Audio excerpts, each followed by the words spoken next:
इंसान की कीमत। एक आदमी था जो लोहे का दुकान देता था। एक दिन उसके एक लड़के ने उसके साथ दुकान जाने का जिद किया। फिर उसे अपने बच्चे को अपने साथ दुकान में लेके गया। दुकान जाने की कुछ देर बाद बच्चे ने अचानक ही अपने पिता से पूछा, पिताजी, इस दुनिया में मनुष्य की क्या कीमत होती है? उसके पिताजी एक छोटे से बच्चे से ऐसा गंभीर सवाल सुनकर हैरान रह गए। कुछ देर उन्होंने सोचा कि मैं एक छोटे से बच्चों को कैसे बताएं। फिर वे बोले, बेटे, एक मनुष्य की कीमत आंकना बहुत मुश्किल है, वो तो अनमोल है। बालक, क्या सभी उतने ही कीमती और महत्वपूर्ण हैं? पिताजी, हाँ बेटे। बालक को कुछ समझ नहीं आया। उसने फिर सवाल किया, तो फिर इस दुनिया में कोई गरीब तो कोई अमीर क्यों है? किसी की कम इज्जत तो किसी की ज्यादा क्यों होती है? सवाल सुनकर पिताजी कुछ देर तक शांत रहे और फिर बालक से स्टोर रूम में पड़ा एक लोहे का रॉड लाने को कहा। रॉड लाते ही पिताजी ने पूछा, इसकी क्या कीमत होगी? बालक, लगभग 300 रुपए।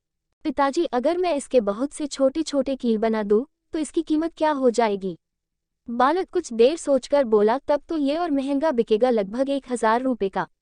पिताजी, अगर मैं इस लोहे से घड़ी के बहुत सारे स्प्रिंग बना दूं तो? बालक कुछ देर सोचता रहा और फिर एकदम से उत्साहित होकर बोला, तब तो इसकी कीमत बहुत ज्यादा हो जाएगी। पिताजी उसे समझाते हुए बोले, ठीक इसी तरह मनुष्य की कीमत इसमें नहीं है कि अभी वो क्या है, बल्कि इसमें है कि वो अपने आप को क्या बना सकता है। अंत में बालक को अपने पिताजी की बात समझ आई।